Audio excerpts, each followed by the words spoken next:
Hiriyaa lamatu osoo mana tokko keessatti wajjin hojjetanii takkammoo takka ukkaamsitee ajjeefte. Rabbiin nama haa baasu.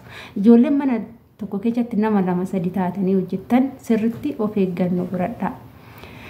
Ashama harka fuune kabajamtootaaf daawwattoota hordoftoota keenya nageenyi koo kan jaalalaa fi kabajaa bakkaa fi lafa jirtanitti isiniif haa baay'atu.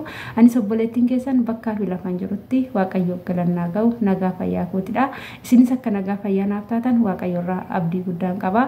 Egaa warroonni mana keenyaaf haarawaa taatan like, share, subscribe gochuudhaan nu jajjabeessaa. Oluma seenaan nooraa isin jenneerra balballi keenya banaadha.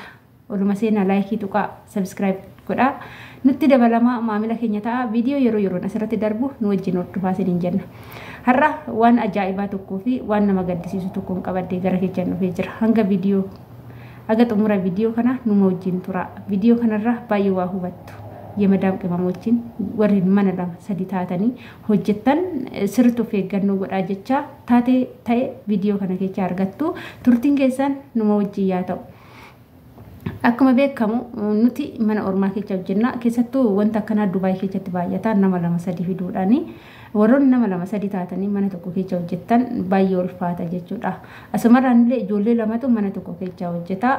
Mana tokko keessa hojjetu jechuudha. Madaami tokkatu qaxaratee jarri lachuu garuu gahee hojii mataa isaanii qabu jechuudha.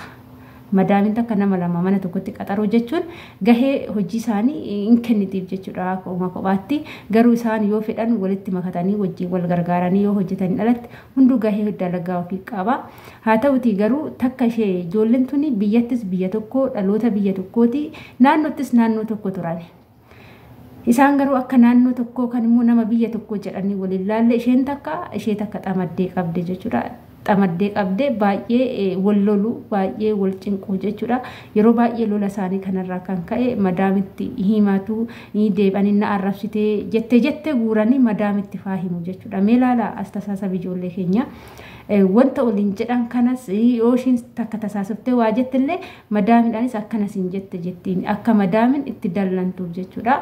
Baay'ee waan ulfaataa ture garuu haa ta'u madaamin immoo akka isaanii waan hin taaneef hojii keechan ilaala jettee dubbii isaanii kana harkaan fuutu gara ishiin biraa deemti jechuudha. Madaamin takka immoo wantoota sarraatinyoonni jedhaniif iddoo kan hin kennine jiru. Madaamin takka immoo kan sarraatinyaan jedhan kan sirriitti qabatanii sarraatinyaa miidhanis jiru jechuudha.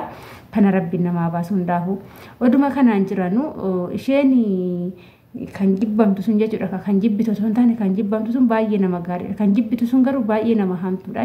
Ishii jibbitu kana miidhuu yookaan karaalee ittiin miidhuun barbaaddi ka. Waan ishiin miidhuu barbaadduufis hin beeku yookaan isheen jibbamtu tun nama gaarii taatee nama maallaqa ishee qabattu taatee akkasumas immoo nama kaayyoodhaa jiraachuu ta'uu danda'a. Isheen jibbitu tun immoo nama zimbiloo jiraatu nama bakka uffee maallaqa ishiitillee bakkuma argitetti ergitee harka duwwaa jiraatudha. Garuu ijoolleen tun lachuu mana san keessa waggaa 2 fi ji'a 6 hojjetanii jiru jechuudha. Waggaa 3ffaa keessa jiru jarri lachuu jechuudha. Oduma kanaan jiranii guyyaa tokko isheen jibbitu sun akka waan ishee jibbamtu san akka waan jaalattu taate akka ishii walii galanii taate afaan itti tuluu jammartee waan gaarii taasisuu jammartee amma maal jettiin nuti ijoollee biyya tokko waan taanee fi wal jibbuun nurraan eeggamu madaaminuun taazabdee jirti jettiin garuu kan jibbus ishuma durallee jechuudha tuun takka hin jibbitu jechuudha.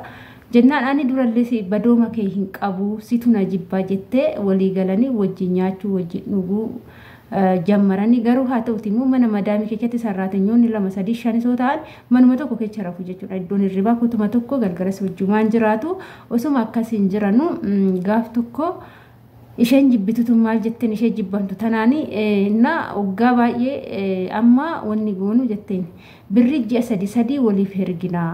Akka dafnee biyyatti waa godhachuu dandeenyu jennaan isheen tunis tole jette jecha ishee kana fudhatte amma isheen tun immoo maal jetteeni amma ani lafa bitachuu waan barbaaduuf hanji'a 3 maallaqa kee ji'a 3 naaf ergi kan ji'a 3 immoo booddee siifin ergaa akkasitti tole erginannan ishee jette tunis immoo gaafa ji'a 3 guuttu mindaa ji'a 3 ishee kana fuutette ishee sanii ergite jechuudha. Isheen mindaan kun ergame biyya hin ga'ee fi erga birriin biyya ga'een booda torbee tokkoon boodatti nagarii guuruu jammarte jechuudha. Nagarii guuruu jammarte amma maal jetti immoo jecha biraa fiddee haati koo baay'ee dhukkubsatti lubbuu taatee jirti kanaafuu galeen haadha koo ilaaluun qaba galee haadha koo ilaalee achi deebi'ee hojjedhee tanan birrii keessii kaffalaa jettee isheen birrii kenniteef kun immoo haati kee torbuma kana keessatti maaltu qabee duraan silaa fayyaa qabdi ani garuu sin gadhiisu haga birrii koo naa kaffaltutti jetteen jennaan lakki haati koo du'uun qabdu galee tanan deebi'ee hojjedhee birrii keessii kaffalaa jetteen takka lama dhuma jedhan lolli isaanii kun baay'ee ulfaatee baay'ee jabaatee dhufe yeroo baay'ee jabaatee dhufu madaami bira qayammas madaami bira hogau kan duraa caala wal lolanii kan duraa caala baay'ee walitti dallalan gizee kana madaamin ijoollee lachuu laalte lachuunu lolte na saniinis atis haati keetis homaan taatu asumatti du'aa godhiifiti hojjedhuti birrii namaa ofirraa kaffaliti saniin booda galii jetteen laala madaami gaarii odoo madaami tokko ta'e immoo bada mana kiyyaa urfattu lolaa jechuun iyyuu ni dandeechi akka jettee ijoollee tana araarsitee addaan baaste jechuudha.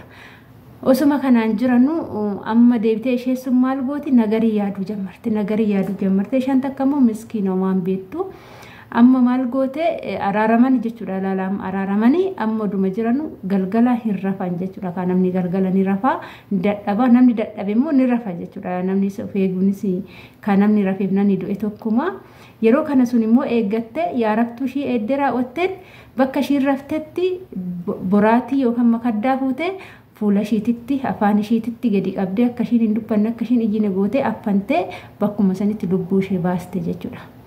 Argaa lubbuu ishee baaste. Baay'ee nama gaddisiisa, baay'ee namatti dhaga'ama. Namni biyya tokko, namni afaan tokko dubbatu gaafa akkana ol godhu baay'ee ulfaata. Waan akkana kana nama baasu saniin booda homaa gochuun hin danda'amne jechuudha.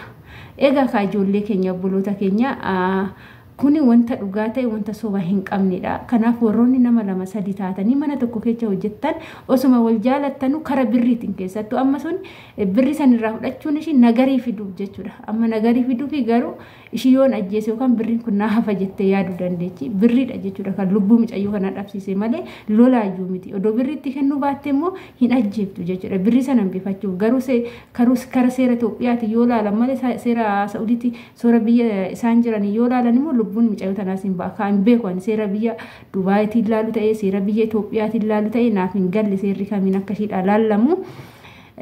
Kanaaf ijoollee keenya dhugaan isinitti hima. Mana tokko keessa yoo jiraattanis namni tokko sin jibba taanan duruma immoo nagarii isinitti guura taanan birrii walirraa liqeeffatina.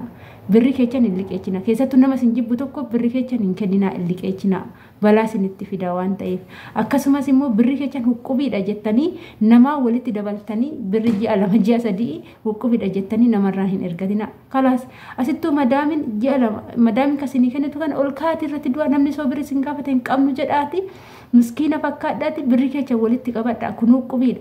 Biyya keessan keechan jirtan buna yaaddan soogidda yaaddan sukkaara yaaddan qabadhaa.